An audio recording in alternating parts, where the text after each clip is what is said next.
En ce temps-là, Jésus et ses disciples se rendirent dans un domaine dont le nom était Gethsémani. Et il dit à ses disciples, « Restez ici tandis que je prierai. » Il prit avec lui Pierre, Jacques et Jean, et il commença à éprouver de la frayeur et de l'angoisse.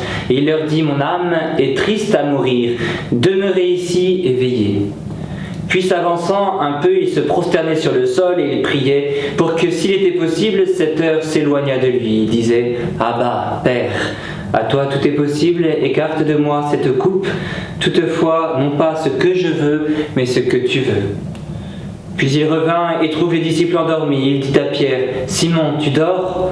Tu n'as pas pu veiller 1 heure. Veillez et priez pour ne pas entrer en tentation. L'esprit est ardent, mais la chair est faible. » De nouveau il s'éloigna et fit la même prière.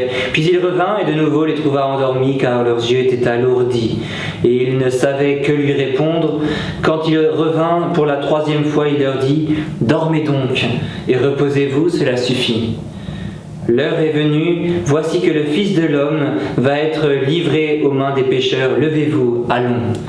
Il est là, celui qui me livre. Aussitôt, comme il parlait encore, Judas, l'un des 12, s'approcha. Mes chers enfants, vous avez aujourd'hui l'évangile de l'agonie de Jésus au Jardin des Oliviers. Juste après la scène, notre Seigneur, vous savez, va rester avec ses disciples et il va leur raconter plein de choses. Saint Jean écrit 2 chapitres juste sur les discours de Jésus après la scène et il va raconter plein de choses pour leur dire au revoir. Et après ces longs discours d'adieu, eh bien, notre Seigneur va aller méditer, il va aller prier car sa passion va commencer. Et il va commencer dans la nuit, c'est pour ça qu'on est un peu dans un cadre de la nuit avec vous. Peut-être que déjà vos yeux s'endorment aussi avec ceux des apôtres. Et notre Seigneur, en fait, il va passer toute cette nuit à méditer. Il va voir toute la passion qu'il va faire, tout ce qu'il va porter pour nous. Et il va aussi en souffrir. On dit qu'il va même verser des larmes de sang, tellement il va être dans l'angoisse. Et qu'est-ce qu'il va faire pendant cela ? Il va demander à ses disciples de veiller et de prier avec lui. Et que font ces disciples ? Ils s'endorment. Vous voyez, c'est dommage. Vous voyez, c'est la dernière soirée qu'ils ont avec Jésus. Après, ils vont s'enfuir, ils vont partir, ils vont être enfermés dans le cénacle.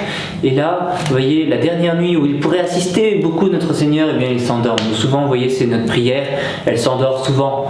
Souvent, on manque de ferveur, de zèle, on est souvent tiède. Et Jésus, ce qui est étonnant, c'est qu'il est Dieu. Et donc, du coup, il va mourir sur la croix. Et il a besoin de notre prière.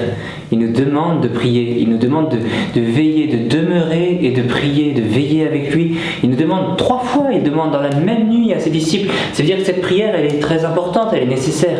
Alors, est-ce que nous, à 1 semaine, même pas de la fin du carême, à 3-4 jours de la fin du carême, eh ben on va s'endormir ? Non, on va surtout prier avec notre Seigneur, on va demeurer, on va veiller avec lui, parce que justement, il faut rester présent avec lui. Il en a besoin, il le montre. Toute son humanité le montre. Il fait ça, et s'il meurt sur la croix, c'est pour notre amour. Alors, bien, essayons de lui rendre aussi cet amour-là, en demeurant et en veillant avec lui. Donc surtout, on ne s'endort pas et on reste avec notre Seigneur. Il ne nous reste plus que quelques soirées pour notre carême.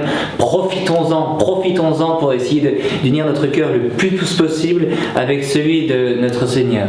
Alors n'oubliez pas, mes amis, pendant ces 3 derniers jours, on reste tout proche du cœur de Jésus.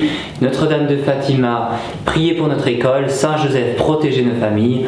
Au nom du Père et du Fils et du Saint-Esprit, ainsi soit-il.